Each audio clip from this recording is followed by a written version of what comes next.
गेल्या 10 ते 12 वर्षापासून सोलापूर जिल्हा पुनर्वसन अधिकाऱ्यात पुनर्वसन विभागात भरपूर मोठ्या प्रमाणात डबल वाटप झालेले आहे. ज्या शेतकऱ्यांना डबल वाटप केलेले आहे त्या मोहिनी चव्हाण असतील, तत्कालीन संजीव जाधव असतील, उपजिल्हाधिकारी टोनपे साहेब असतील, यांना अंधारात ठेवून बऱ्याच प्रमाणात मोठ्या घडामोडी घडलेल्या आहेत. एजंट हाताशी धरून जे 10 वर्षापासून 15 वर्षापासून त्या ऑफिसचे काम करतात असे एजंटला हाताशी धरून त्या एजंटनी डबल वाटप शेतकऱ्यांना नगर जिल्ह्यात बी दिलेले आहेत.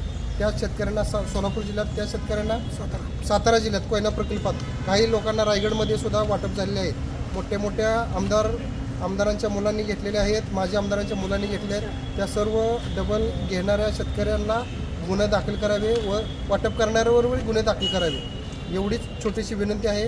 पुनर्वसनच्या जमिनीचा आणि बाधित शेतकऱ्यांच्या गैर त्यांच्या अडाणीपणाचा लाभ एजंट लोकांनी घेतलेला आहे. 200 एकराचे ते धनिक झालेले आहेत, फॉर्च्युनरसारख्या गाड्यातून फिरत आहेत. तर अशा त्वरित डबल लाभ घेणाऱ्या शेतकऱ्यांवर व खरेदी करणाऱ्या पुनर्वसनच्या एजंटवर गुन्हे दाखल करावे.